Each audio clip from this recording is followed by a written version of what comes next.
ಅಪ್ಪ ಅಮ್ಮನ ಮುದ್ದಿನ ಮಗಳು ಅಂದ್ರು ಕರೆದಿಲ್ಲ. ಅಕ್ಕ ಕಲ್ತಿದ್ ಸ್ಕೂಲನೇ ಅಣ್ಣ ಕಲ್ತಿದ್ ಸ್ಕೂಲೇ ನಾನು. ಅಕ್ಕ ಓದಿದ ಪುಸ್ತಕನೇ ಅಣ್ಣ ಓದುದು, ಅಣ್ಣ ಓದಿದ ಪುಸ್ತಕನೇ ನಾನ್ ಓದುದು. ಅಪ್ಪ ಗೌರ್ಮೆಂಟ್ ಜಾಬ್ ಎಂಪ್ಲಾಯಿ ಇದ್ರ ಕರೆ ರಿಮೈಂಡ್ ಒಳಗ ಗಾರ್ಡ್ ಇದ್ರು ಅವರು. ಸೊ ಪಗಾರ ಸಣ್ಣ ಅಪ್ಪಂದು.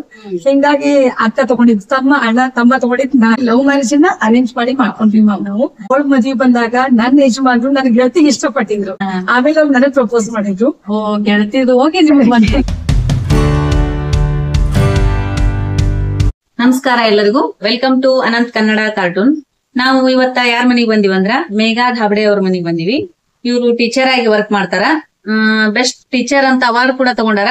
ಅವ್ರ ಲೈಫ್ ಸ್ಟೋರಿನ ಕೇಳೋಣ ಅಂತ ಬರ್ರಿ. ನಮಸ್ಕಾರ ಮೇಡಮ್. ಬನ್ನಿ ಬನ್ನಿ. ನಮಸ್ಕಾರ. ನಮಸ್ಕಾರ. ನಿಮ್ ಹೆಸರು? ಮೇಘಾ ಧಾಬಡೆ. ನೀವು ಹುಟ್ಟಿದ್ದು ನಿಮ್ಮೂರ್ ಯಾವ್ದು? ನಾನ್ ಆಕ್ಚುಲಿ ಹುಟ್ಟಿದ್ದು ಧಾರವಾಡ. ಧಾರವಾಡ ಒಳಗ್ ಮಾಳ್ಮಟ್ಟಿ ಅಂತ ಹೇಳಿ ನಮ್ದು ಏರಿಯಾ. ಮಾಳ್ಮಟ್ಟಿ ಒಳಗ ನಮ್ ತಂದೆ ಪ್ರಕಾಶ್ ಅಂತ ಹೇಳಿ, ತಾಯಿ ಕುಸುಮ ಅಂತ ಹೇಳಿ, ನಾನ್ ನಮ್ಮ ಅಪ್ಪ ಆಮೇಲೆ ಮೂರನೇ. ಎಷ್ಟ್ ಜನ ನೀವು ಅಂತ? ಅಣ್ಣ ತಮ್ಮ? ಒಬ್ಳು ಅಕ್ಕ ಇದ್ದಾಳ, ಅಣ್ಣ ಇದ್ದಾಳ, ನಾನೇ ಮನೆ. ಅಪ್ಪ ಅಮ್ಮನ ಮುದ್ದಿನ ಮಗಳು ಅಂದ್ರು ಕರೆದಿಲ್ಲ. ಎಜುಕೇಶನ್ ಎಷ್ಟಾಗಿದೆ? ನಾನ್ ಧಾರವಾಡದಲ್ಲಿ ಬಿಕಾಮ್ ಮುಗಿಸ್ಬಂದಿದ್ದೆ ಮೇಡಮ್ ನಾನು. ಸೊ ನಮ್ದು ಪ್ರೈಮರಿ ಸ್ಕೂಲ್ ಅಂತ ಕೆ ಬೋರ್ಡ್ ಶಾಲೆ ಅಂತಂದು ಬಾಲ್ಮಡಿ ಒಳಗೆ ಬರ್ತದೆ. ಅಲ್ಲಿ ನಾವು ಬಾಲ್ಮಡಿ ಅಂತ ಹೇಳಿದ್ರೆ 10ನೇವರೆಗೂ ಅದೇ ಶಾಲೆ ಒಳಗೆ ಕಲ್ತೀವಿ. ಅಕ್ಕ ಕಲ್ತಿದ್ ಸ್ಕೂಲನೇ ಅಣ್ಣ ಕಲ್ತಿದ್ ಸ್ಕೂಲೇ ನಾನು. ಒಂದೇ ಕಡೆ ಕಲ್ತೀವಿ. ಅಕ್ಕ ಓದಿದ ಪುಸ್ತಕನೇ ಅಣ್ಣ ಓದುದು, ಅಣ್ಣ ಓದಿದ ಪುಸ್ತಕನೇ ನಾನ್ ಓದುದು.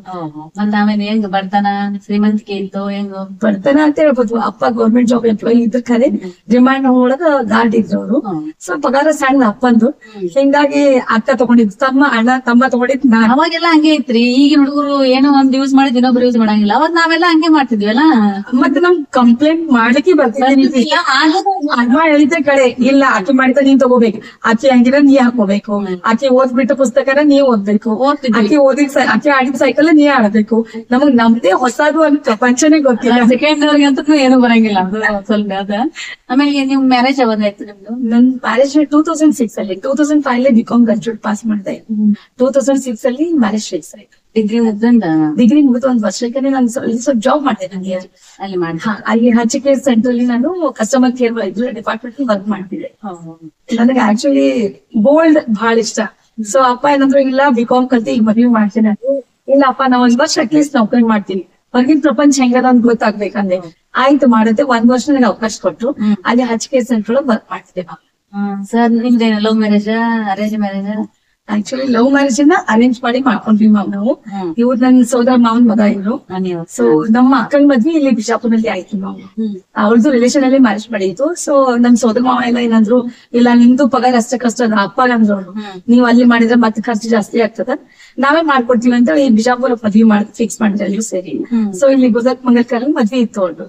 ಅವಳ ಮದ್ವಿ ಬಂದಾಗ ನನ್ನ ಯಜಮಾನ್ರು ನನ್ ಗೆಳತಿಗೆ ಇಷ್ಟಪಟ್ಟಿದ್ರು. ಅವಳು ನನ್ ಗೆಳತಿ ಇಲ್ಲ, ನಂದ ಡ್ರೀಮ್ಸ್ ಎಲ್ಲ ಬ್ಯಾರೆ ಅದ, ಆಗುದಿಲ್ಲ, ಅದು ಮೋಸ್ಟ್ಲಿ ಅವ್ರದ್ದು ನಸೀಬೊಳಗೆ ನಾನಿದ್ದೆ ಕಾಣಿಸ್ತದ. ಆಮೇಲೆ ಅವ್ರು ನನಗ್ ಪ್ರಪೋಸ್ ಮಾಡಿದ್ರು. ಗೆಳತಿದು ಹೋಗಿ ಗೆಳತಿ ಪ್ರಿಯಾ ಹೋಗಿ ನಮ್ಮ ಪ್ರಿಯಾ ಆಗ್ಬಿಟ್ರು. ಮದ್ವೆ ಆದ್ಮೇಲೆ ಎಲ್ಲ ಆರಾಮದ ಹಂಗೇನಿದು ಇಲ್ಲ? ಮದ್ವೆ ಆಗೋದು ಒಂದು ಸಾಧನೆ ಅಂತ ಹೇಳ್ಬೋದು ಮ್ಯಾಮ್. ಅಕ್ಚುಲಿ ಫಸ್ಟ್ ಗೆ ಅಪ್ಪ ಅಮ್ಮಂಗ್ ಗೊತ್ತಿರ್ಲಿಲ್ಲ. ನಾ ಇವ್ರಿಗೆ ಇಷ್ಟಪಟ್ಟಿದೆ ಅಂತ ಹೇಳಿದ್ದೆ ಅಣ್ಣಾಗ. ಅಣ್ಣ ಅಂದಾಗ ಇಲ್ಲ ಬಹಳ ಪ್ರಪೋಸ್ ಮಾಡಿದಾಗ ನಿಮ್ಗೂ ಇಷ್ಟ ಇತ್ತು? ನನಗೆ ಆಕ್ಚುಲಿ ತುಂಬಾನೇ ಇಷ್ಟ ಆಯ್ತು. ಯಾಕಂದ್ರೆ ಅವ್ರದ್ದು ಸ್ವಭಾವ ಸಣ್ಣದಾಗಿಂದ ನೋಡ್ತಾನೆ ಬರ್ತಿದ್ವಿ. ಅಕ್ಟೋಬರ್ ಸುಟಿ ಬಂತಂದ್ರ ಭೇಟಿ ಆಗ್ತಿದ್ರಿ. ಸುಟಿ ಬಂದ್ರೆ ಅವ್ರ ಮನೆಗ್ ಬರ್ತಿದ್ವಿ. ನಾವು ಎಲ್ಲರೂ ಸೇರಿ ಆಟ ಆಡ್ತಿದ್ವಿ. ಅವಾಗಿಂದ ಪರಿಚಯ. ಬಟ್ ಮಾಮ ಅಂತ ಅನ್ಕೊಂಡಿದ್ವಿ ಇಲ್ಲ. ತಿಳ್ತಾ ಬೆಳ್ತಾ ಗೊತ್ತಾಯ್ತು. ಬಟ್ ನಿಮಗ್ ಮನಸ್ಸಿನಾಗ ಇತ್ತು ಇವ್ರು ಇಷ್ಟ ಅಂತೇಳಿ? ಅವ್ರು ಪ್ರಪೋಸ್ ಮಾಡಿದ್ಮೇಲೆ ವಿಚಾರ ಮಾಡ್ದೆ, ನಾ ಇಲ್ಲಿ ಮಾಡ್ಕೋಬೇಕು ಅಂತ ನನಗೆ ಅನಿಸ್ತು. ಆಮೇಲೆ ಅಣ್ಣ ಹೇಳಿದೆ, ಅಣ್ಣ ಇವ್ರು ಹಿಂಗ ಕಾಲ್ ಬಂದಿತ್ತು, ನನಗೆ ಕಾಲೇಜ್ ಹೋಗಿದ್ದೆ, ನೀನ್ ಫೋನ್ ಮಾಡಿ ಹೇಳಿದ್ರು, ಮತ್ತೆ ನೀನ್ ಮಾತಾಡಂತೇಳಿ ನಾ ಹಚ್ಚಿದೆ. ಅವಾಗ ನಾನು ಹಿಂಗ್ ಲೈಕ್ ಮಾಡ್ತೀನಿ ಅಂದ್ರು. ನಾ ಏನ್ ಮಾಡ್ಲಿ? ಅಣ್ಣ ಅಂದಾಗ ಇಲ್ಲ ಬಹಳ ಚಲೋ ಇದ, ಅಣ್ಣ ನೀವ್ ಮಾಡ್ಕೊಂಡ್ಬಿಡು ಅಂತ. ಅಣ್ಣ ಅಂದ್ರೆ ನಾನು ಮಾರಲ್ ಸಪೋರ್ಟೇ ಅನ್ಬೋದು. ನನ್ ಎಲ್ಲಾ ಲೈಫ್ ಡಿಸಿಷನ್ಸ್ ನಾವು ಯಾವಾಗ್ಲೂ ಸಪೋರ್ಟ್ ಇದ್ದಾನೆ. ಅವ್ನ್ ಒಂದ್ ಏನ್ ಹೂ ಅಂದಲ್ಲ, ನಂಗೆ ಧೈರ್ಯ ಬಂತ, ಇಲ್ಲ ನಾವ್ ಮಾಡ್ಕೋಬಹುದು, ಯಾರು ಇಲ್ಲಂದ್ರು ಅಣ್ಣ ಜೊತೆಗೆ ಇರ್ತಾನಂತೇಳಿ. ಆಮೇಲೆ ಒಂದ್ 6 ತಿಂಗಳ ಇವ್ರು ಎವ್ರಿ ಮಂತ್ ತಗೊಂಡ್ ಬರ್ತಾ ಇದ್ರು. ನಾವ್ ಅಮ್ಮ 2-3 ತಿಂಗಳು ಯಾಕೆ ಬರ್ಲಿ ಇರ್ತಾನ? ಇಲ್ಲ ಅಮ್ಮ ಅವರು ಇಲ್ಲಿ ಮಾರ್ಕೆಟಿಂಗ್ ಫೀಲ್ಡ್ ಅಲ್ಲ, ಮೀಟಿಂಗ್ ಇರ್ತದ, ಬರ್ಲಿಕ್ಕೆ ಅವ್ರು ಬಂದಿರ್ತಾರ, ಆಕೆ ಹೋಗ್ಬಿಡ ಅಣ್ಣನ್ ಮಗ ಅಂತೇಳಿ ಕ್ಯಾಶುವಲ್ ಆಗಿ ತಗೊಂಡ್ರು. ಆಮೇಲೆ 6 ತಿಂಗಳ ಕಂಟಿನ್ಯೂ ಬರ್ಲಿಕ್ಕೆ ಕೇಳಿಗತ್ತಲ್ಲ, ಯಾಕ ಅವ ಯಾಕೆ ಬರ್ಲೈತಾನ ಅಂತ ನಮ್ ರಾಘು, ಅವಾಗ ನಮ್ಮ ಅಣ್ಣ ರಗ್ಲಿಕ್ ರಾತ್ರಿ ಅವ ಅಂದ, ಇಲ್ಲಮ್ಮ ಅವ ಆಯ್ತು ಇಷ್ಟಪಡ್ಲಿಕ್ಕೆ ಮಾಡ್ಕೊಂತಾನ. ಮೊದ್ಲು ಅಮ್ಮನೂ ಒಂದ್ ಸ್ವಲ್ಪ ಅಪೋಸ್ ಮಾಡಿದ್ಲು. ನೀವ್ ಆದ್ರೂ ಕೂಡ ಅಪೋಸ್ ಮಾಡಿದ್ರು. ಒಳಗಿದ್ರು ಕೂಡ ಅವ್ರೇನಂದ್ರು, ದೊಡ್ಡವ್ರಿಗೆ ನೀವ್ ಹೆಂಗ್ ಡಿಸಿಷನ್ ತಗೊಂಡ್ರಿ ಈ ತರ ಕೇಳಿದ್ರು. ನಾ ಅಂದೆ ಇಲ್ಲಮ್ಮ ಇಷ್ಟ ಪಟ್ಟೀನಿ, ಮಾಡ್ಕೊಂಡ್ರೆ ಅವ್ರಿಗೆ ಮಾಡ್ಕೋತೀನಿ ಅಂತ ಮದ್ವಿನೇ ಆಗುದಿಲ್ಲ ಆಗ್ತದೆ. ಆ ಹೊತ್ತಿಗೆ ನಮ್ಮ ಅಕ್ಕ ಮ್ಯಾರೇಜು ಆಗಿರ್ಲಿಲ್ಲ ನಿಜವಾಗ್ಲು. ಅವ್ರು ಸ್ವಲ್ಪ ಮ್ಯಾರೇಜಿಗೆ ಅಪೋಸ್ ಇದ್ಲು. ಅದು ಫ್ಯಾಮಿಲಿ ಕ್ರೈಸಿಸ್ ಅನ್ಬೋದು ಏನು, ಮ್ಯಾರೇಜ್ ಸ್ವಲ್ಪ ಅವಾಯ್ಡ್ ಮಾಡ್ತಿದ್ಲಕ್ಕೆ. ಬೇಡ ನನ್ಗೆ ಇಷ್ಟ ಇಲ್ಲ ಅಂತೇಳಿ ನಾನಕ್ಕೆ ಅಕ್ಕ ನಿಂದಾಗ್ಲದ ನಂದು ಆಗುದಿಲ್ಲ, ಅದಕ್ಕೆ ನೀನ್ ಜಲ್ದಿ ಮಾಡ್ಕೊಂಡಿಲ್ಲ ಅಂದ್ರೆ. ಆಮೇಲೆ ನಮ್ದು ಬಳಗದಲ್ಲಿ ಆಗ್ತಿದ್ದು ಮದ್ವೆ ಆಯ್ತು. ಆ ಮದ್ವೆಗೆ ನಾವು ಬಂದಾಗ ಇವ್ರು ನನ್ ಪ್ರಪೋಸ್ ಮಾಡಿದ್ರು. ಸೊ ನನ್ ಇಷ್ಟ ಆಗತ್ತೆ ಇವ್ರಿಗೆ. 2006 ಮದುವೆ ಆಯ್ತು. ಒಪ್ಪಿಗೆ ಮೇಲೆನೆ ಆಯ್ತಂದ್ರ ಎಲ್ರಿಗೂ ಒಪ್ಸಿ. ಆಕ್ಚುಲಿ ನನ್ ಸೋದರ ಮಾವ ಕಾಡ್ತಿದ್ರು ನಮ್ಮ ಅಮ್ಮಗ, ಈಕಿ ಬಹಳ ಉಡಾಳಿದಾಳ, ನೀನ್ 2 ಮಕ್ಕಳ ತರ ಇಲ್ಲ, ಈಕಿ ನೋಡ್ಕೋಸ್ಮ ಓಡೋಗೆ ಮದ್ವೆ ಆಗ್ತಾಳಂತ ಕಾಡಿಸ್ತಿದ್ರು. ನಾನ್ ಸೋದರ ಮಾವ ಹೇಳಿದ್ದೆ, ಏನೇ ಆಗ್ಲಿ ಅಮ್ಮ, ಅವ್ರು ನಿನ್ಗೆ ಅಂದಾರ್ಲ ನಾ ಅದನ್ನ ಸುಳ್ಳು ಮಾಡಿ ತೋರಿಸ್ತೇನೆ. ಮದ್ವೆ ಆದ ದಿವ್ಸ ನಮ್ಮ ಮಾವಾಗ ಅಂದೇನು ನಾನು ಸೋದರ ಮಾವಾಗ, ನೋಡ್ ಮಾಮ ನೀ ಅಂತಿದ್ದಿ ಓಡೋ ಬಂದ್, ನಾನ್ ನಿನ್ ಮಗನೇ ಮುಂದಿದ್ ಮಾಡ್ಕೊಂಡಿನಿ, ನಾ ಓಡೋ ಮಾಡ್ಕೊಂಡಿಲ್ಲ, ಅರೇಂಜ್ ಮ್ಯಾರೇಜ್ ಮಾಡ್ಕೊಂಡಿನಿ ಸತಾಸಿದೆ. ಅಂದ್ರೆ ಅವ್ರ ಅಪ್ಪನೇ ಅಂತಿದ್ರೇನ್ರಿ ನಿಮ್ಮ ದೊಡ್ಡ ಮಾವ? ಇವ್ರು ನನ್ 2ನೇ ಸೋದರ ಮಾವನ್ ಮಗ. ಸೊ ಅವ್ರಿಗೆ ನೋಡ್ರಿ ಮಾವ ನೀವ್ ಹಿಂಗ್ ಅಂತಿದ್ರಿ, ನಾನ್ ನಿಮ್ ಮುಂದೆ ನಿಂತ ಅರೇಂಜ್ಮೆಂಟ್ ಮಾಡ್ಕೊಂಡಿನಿ ಅಂತೇಳಿ ಮಜಾಕು ಮಾಡ್ದೆ ನಾ ಅವ್ರಿಗೆ. ನೀವು ಮೊದಲಿಂದಾನು ಬೋಲ್ಡ್ ಒಂಚೂರು, ಅಂದ್ರೆ ಆಕ್ಟಿವ್ ಬಹಳ, ಎಲ್ಲದ್ರಾಗೂ ಮುಂದ್ ಬರ್ಬೇಕು. ಆಕ್ಚುಲಿ ನಮ್ಗೆ ಇದು ಗುಣ ಬಂದಿದ್ದು ಅಮ್ಮನಿಂದ ಅನ್ಬೇಕು. ನಮ್ಮಮ್ಮ ಹೆಂಗಂದ್ರೆ ಒಂದು ಭಾಷಣ ಇತ್ತಂದ್ರೆ ನನ್ ಮಗಳು ಮಾಡ್ತಾಳೆ. ನನ್ಕಿಂತ ಮುಂಚೆ ಅತಿ ಹೆಸರು ಕೊಟ್ಬಿಡ್ತಿದ್ವಿ ತಾಯಿಗಳು. ಈಗ ಒಂದು ಆಶು ಭಾಷಣ ಸ್ಪರ್ಧೆ ಇರ್ಬೋದು, ಸ್ವಾತಂತ್ರ್ಯ ದಿನಾಚರಣೆ ಭಾಷಣ ಆಗಿರ್ಬೋದು, ನಾ ಬಂದ್ ಬರೀ ಹೇಳ್ತಿದ್ದೆ ಅಮ್ಮ ಹಿಂಗ್ ಕಾಂಪಿಟೇಷನ್ ಅದ, ಆಯ್ತು ನಿನ್ ಹೆಸರು ಕೊಟ್ಟ ಬಿಡು. ನಾ ಹಿಂದೆ ಮುಂದೆ ಮಾಡ್ತಿದ್ದೆ, ನನ್ಕಿಂತ ಮುಂಚೆ ಹೋಗಿ ಸರ್ ಹೇಳಕ್ಕೆ ನನ್ ಮಗಳ ಹೆಸರು ಬರ್ಕೋರಿ ಯಾಕೆ ಹೇಳ್ತಾಳ ಅಂತೇಳಿ. ಮೊದಲಿಂದ ಸ್ಟೇಜ್ ಕರೇಜ್ ಬಂದೇ ಬಿಟ್ಟದ ನಿಮ್ಗೆ. ಅದು ಅಮ್ಮನ ಪ್ರೇರಣೆ ಅಂತ ಹೇಳ್ಬೋದು. ಅಮ್ಮನೇ ನನಗೆ ಎಲ್ಲದಕ್ಕೂ ಸ್ಫೂರ್ತಿ ಅಂದ್ರೆ ಅಮ್ಮನೇ ಅಂತ ಹೇಳ್ಬೋದು. ಕಲ್ಸಿದ್ದೆಲ್ಲ ಅಮ್ಮನೇ ನನಗಿದು. ಮದುವೆಯಾಗಿ ಬಂದ್ಮೇಲೆ ಇಲ್ಲಿ ಹೆಂಗಿತ್ತು ಜೀವನ? ಮದ್ವೆಯಾಗಿ ಬಂದಾಗ ಎಲ್ಲ ಹುಡುಗಿಯರು ಆಸೆ ಪಟ್ಟಂಗ ನಾನು ಇದು ಒಂಥರ ಡ್ರೀಮ್ ವರ್ಲ್ಡ್ ಅಂತ ಅನ್ಕೊಂಡಿದ್ದೆ. ಅಂದ್ರೆ ಊಟ ಮಾಡೋದು, ನಮಗೆ ಏನ್ ಬೇಕಾದ ಕೇಳಿ ಕೊಡಿಸ್ತಾರ, ನಾವ್ ಎಂಜಾಯ್ ಮಾಡೋದೇ ಒಂದು ಜೀವನ ಅಂತ ತಿಳ್ಕೊಂಡಿದ್ದೆ. ಬಟ್ ಒಂದ ಆ ವರ್ಷ ಅನ್ಬೋದು ಚಲೋನೇ ಇತ್ತು ಜೀವನ.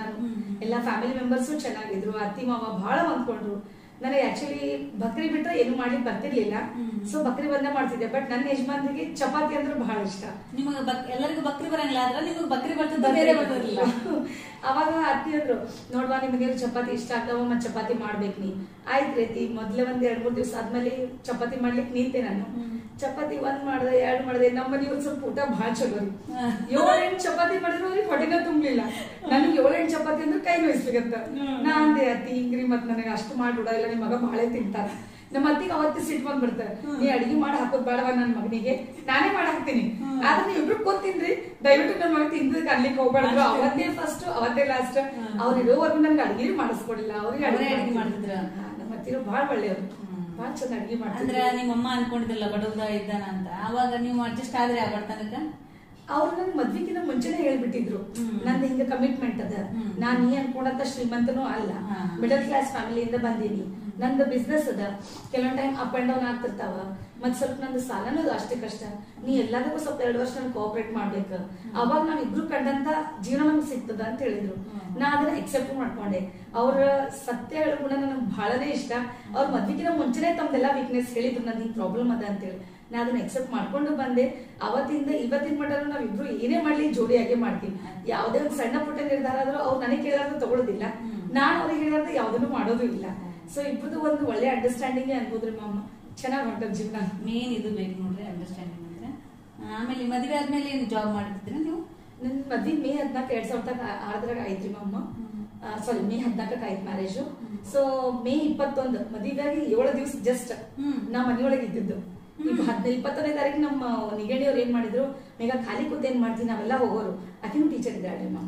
ಸೊ ನಮ್ಮ ಅಕ್ಕ ಏನಂದ್ರ, ನೀವ್ ಒಬ್ಳ ಕೂತ್ ಏನ್ ಮಾಡ್ತೀನಿ, ನಿಮ್ ಮನೆಯವ್ರು ಹೋಗ್ತಾರ, ನಮ್ಮ ಮನೆಯವ್ರು ಹೋಗ್ತಾರ, ನಾನು ಹೋಗ್ತೀನಿ, ನಿಂಗೂ ಬೇಜಾರಾಗ್ತದ, ಸುಮ್ ನನ್ ಜೊತೆ ನೌಕರಿ ಮಾಡು ಅಂತ ಹೇಳಿ ಶಮ್ ಸ್ಕೂಲಿಗೆ ಕರ್ಕೊಂಡು ಹೋದ್ರಿ. ಅವ್ರ ಬಹಳ ಪರಿಚಯ ಇದ್ರೆ ಹೆಡ್ ಮಾಸ್ಟರ್, ಅಕ್ಕ ಬಹಳ ವರ್ಷದ ಮಾಡಿದ್ಲಲ್ಲಿ. ಸೊ ಅವ್ರದ್ದೊಂದು ಹೇಳಿಕೆ ಮೇಲೆ ನನ್ನ ಟೀಚರ್ ಅಂತ ತಗೊಂಡ್ಬಿಟ್ರು ಅವರು. ನಾನು ಸ್ವಲ್ಪ ಹೆಂಗಂದ್ರ ಅಪ್ಪ ಅಮ್ಮ ನಾವು ಬೆಳೆಸಿದಂದ್ರ ನಿಮ್ಗೆ ಏನು ಸಿಗ್ಲಿಲ್ಲ ಅಂದ್ರೆ ಪರವಾಗಿಲ್ಲ, ಸುಳ್ಳು ಹೇಳಿ ಜೀವನ ಮಾಡ್ಬೇಡ್ರಿ ಅಂತೇಳಿ. ನಾ ಅಲ್ಲಿ ಹೆಡ್ ಮಾಸ್ಟರ್ ಹೇಳ್ದೆ, ನೋಡ್ರಿ ಸರ್ ನಾನಂತೂ ಜಸ್ಟ್ ಬಿಕಾಮ್ ಗ್ರಾಜುಯೇಟ್ ಆಗಿನಿ, ನಾ ಟೀಚಿಂಗ್ ಫೀಲ್ಡ್ ಏನೋ ನಾಲೆಜ್ ಇಲ್ಲ, ನಂಗೆ ಯಾವ್ದು ಟೀಚಿಂಗ್ ರಿಲೇಟೆಡ್ ಕೋರ್ಸು ಆಗಿಲ್ಲ. ಸೊ ನನಗೆ ಕೊಟ್ಟರೆ ಲೋವರ್ ಕ್ಲಾಸ್ ಕೊಟ್ಟರೆ ನಾ ಟ್ರೈ ಮಾಡ್ಬೋದು. ಈ ಒಂದು ನೀವು ಸ್ಟ್ರಗಲಿಂಗ್ ರೆಡಿ ಇದ್ರ ನಾ ಈ ಸ್ಕೂಲ್ ಸರ್ವ್ ಮಾಡ್ತೀನಿ ಅಂತ. ಲಕ್ಕಿಲಿ ನಂಗೆ ಆ ಇನ್ಸ್ಟಿಟ್ಯೂಷನ್ ಇಷ್ಟು ಹೆಲ್ಪ್ ಮಾಡ್ತಲ್ಲ, ಇಲ್ಲ ಮೇಡಮ್ ನೀವು ನರ್ಸರಿ LKG UKG ಮಾಡ್ರಿ ನೋಡೋಣ ಅಂತ 1 ವರ್ಷ ಅಂತಂದ್ರು. ಬರೀ ಅಕ್ಕನ ಹೇಳಿಕೆ ಮೇಲೆ ನಂಗೆ ಅವ್ರ ಸ್ಕೂಲಿಗೂ ತಗೊಂಡ್ಬಿಟ್ರು. 7 ದಿನನೇ ಮಾತ್ರ ಮನೆಗೆ 7 ದಿವಸ ಮನೆಯಲ್ಲಿದ್ದೆ. ಆಮೇಲೆ ಜಾಯಿನ್ ಆಗ್ಬಿಟ್ಟೆ. ಅಕ್ಕನ ಜೊತೆ ಹೋಗೋದು ಬರೋದು, ಶಾಲೆ ಶುರು ಆಯ್ತು. ಸೊ ಇಲ್ಲಿಂದ ನಂದು ಟೀಚಿಂಗ್ ಪ್ರೊಫೆಷನ್ ಸ್ಟಾರ್ಟ್ ಆಯ್ತು ಮಾ. ಅಲ್ಲಿಂದಾನೆ ಸ್ಟಾರ್ಟ್, ಮದುವೆ 7 ದಿನದಿಂದ ನಿಮ್ಮ ಟೀಚಿಂಗ್ ಇದು ಪ್ರೊಫೆಷನ್ ಸ್ಟಾರ್ಟ್ ಆಯ್ತು. ಇನ್ನೂ ಆದ್ರೂ ಬಿಟ್ಟಿಲ್ಲ ಟೀಚಿಂಗ್? ಇದುವರೆಗೂ ಬಿಟ್ಟಿಲ್ಲ ಮ್ಯಾಮ್. ನಿಮ್ಗೆ ಟೀಚರ್ ಅಂದ್ರೆ ಬಹಳ ಇಷ್ಟ ಅಂತ? ಆಕ್ಚುಲಿ ಮ್ಯಾಮ್ ನನ್ನ ಜೀವನದ ಆಸೆ ಅಂದ್ರೆ ನಾ ಒಂದು ಲಾಯರ್ ಆಗ್ಬೇಕಂತ ಬಹಳ ಆಸೆ ಇತ್ತು. ಒಂದೇ ತೈತಾಗಿಂದ ಕೇಳ್ತಿದ್ರಿ ಯಾರಾದ್ರು ನೀ ಏನ್ ಆಗ್ತೀನಿ ಮುಂದೆ, ನಾ ಲಾಯರ್ ಆಗ್ತೀನಿ ಅಂತಿದ್ದೆ. ಬಹಳ ಆಸೆ ಇತ್ತು ನಾ ಏನಾದ್ರು ಲಾಯರ್ ಆಗ್ಬೇಕಂತೇಳಿ. ಬಿಕಾಮ್ ಆಯ್ತು. ಬಿಕಾಮ್ ಆಗಿನ ಮುಂಚೆ ಅಕ್ಕ 10th ಮುಗಿದ್ಮೇಲೆ ಸ್ಕೋರ್ ಬಹಳ ಕಮ್ಮಿ ಮಾಡಿದೆ, 67% ಏನೋ ಆಯ್ತು. ಅವಾಗ ಅಕ್ಕಗಂದೆ ಏನ್ ಮಾಡ್ತೀನಿ, ನಾ ಸೈನ್ಸ್ ಮಾಡ್ತೀನಿ ಅಕ್ಕ. ಅಕ್ಕ ಒಂದ್ ಸ್ವಲ್ಪ ನನಗ ಇದು ಹೇಳಿದ್ಲು, ನಿನ್ ಪರ್ಸೆಂಟೇಜ್ ಬಹಳ ಕಮ್ಮಿ ಅದ, ಮ್ಯಾಥ್ಸ್ ವೀಕ್ ಅದ, ನಿಂಗ್ ಸೈನ್ಸ್ ಮ್ಯಾನೇಜ್ ಮಾಡ್ಲಿಕ್ಕೆ ಆಗುದಿಲ್ಲ. ಅವಳು ಆಕ್ಚುಲಿ ನನ್ ಪ್ರಾಬ್ಲಮ್ ತಿಳ್ಕೊಂಡು ಹೇಳ್ತಾ ಇದ್ಲು, ನಿಂಗ್ ಆಗುದಿಲ್ಲ ಅಂತ ಹೇಳಿ. ಬಟ್ ನಾನು ಅವಳ ಮೇಲೆ ಸಿಟ್ಟು, ನೀ ಸೈನ್ಸ್ ಮಾಡ ಬಂದಿಯಲ್ಲ, ಆರ್ಟ್ಸ್ ಮಾಡಿದಿ, ನಾ ಆರ್ಟ್ಸ್ ಮಾಡಂಗಿಲ್ಲ, ನೀ ಸೈನ್ಸ್ ಹೇಳಿದ್ದು ಮಾಡಂಗಿಲ್ಲ, ನೀ ಆರ್ಟ್ಸ್ ಮಾಡಿದ್ರು ಮಾಡಂಗಿಲ್ಲ, ನಾ ಕಾಮರ್ಸ್ ಮಾಡ್ತೀನಿ. ಸ್ವಲ್ಪ ಛಲ ಸ್ವಭಾವ, ಅವ್ರು ಬ್ಯಾಡ ಮಾಡ್ಬೇಕು, ನಾ ಸಬ್ಜೆಕ್ಟ್ ತೋರಿಸ್ಬೇಕು, ನಾ ಕಾಮರ್ಸ್ ಮಾಡ್ತೀನಿ ಅಂತೆ. ಇಲ್ಲ ಮೇಘ, ಕಾಮರ್ಸ್ ಲೇಡೀಸ್ ಅಷ್ಟು ಅಪರ್ಚುನಿಟೀಸ್ ಇರಂಗಿಲ್ಲ, ನೀ ಆರ್ಟ್ಸ್ ಮಾಡು, ಅಟ್ಲೀಸ್ಟ್ ನಿಮ್ಮೊಂದು ಕಾಂಪಿಟೇಟಿವ್ ಎಕ್ಸಾಮ್ ಬರಿಬಹುದು, ಗವರ್ಮೆಂಟ್ ಜಾಬ್ಸ್ ಅಪರ್ಚುನಿಟೀಸ್ ಇರ್ತಾವ. ಇಲ್ಲ ನೀ ಹೇಳಿದ್ ನಾ ಇದಕ್ ಮಾಡ್ಬೇಕು, ನಾ ಹೇಳಿದ್ರೆ ಸರಿ ಅನ್ನೋ ಭಾವನೆ. ಕಾಮರ್ಸ್ ಮಾಡಿದೆ ma'am. PUC Basel mission college ನಲ್ಲಿ ಮಾಡಿದೆ. ಆಮೇಲೆ ಬಿಕಾಮ್ ಏನದು CSI ಕಾಮರ್ಸ್ ಕಾಲೇಜ್ ನ ಮಾಡ್ಕೊಂಡೆ. ಆರ್ಟ್ಸ್ ಮಾಡಿದ್ರೆ ನೀವು ಲಾಯರ್ ಆಗ್ಬೋದಾಗಿತ್ತು. ಎಲ್ರ ಜೊತೆ ಸಾಧಿಸೋ ಛಲದೊಳಗ ನನ್ನ ಡ್ರೀಮ್ ಅನ್ನು ಮರ್ತು ಬಿಟ್ಟೆ ನಾನು. ಮಾಡಿದೆ, ಬಟ್ ಜೀವನದಾಗ ಮಾಡಿದ್ ಯಾವ್ದು ಕೆಟ್ಟಂತ ಹೋಗಿಲ್ಲ, ಎಲ್ಲಾನು ಒಳ್ಳೇದ್ ಹಾಕೋದೇ ಬಂತು ನನ್ನ ಜೀವನ.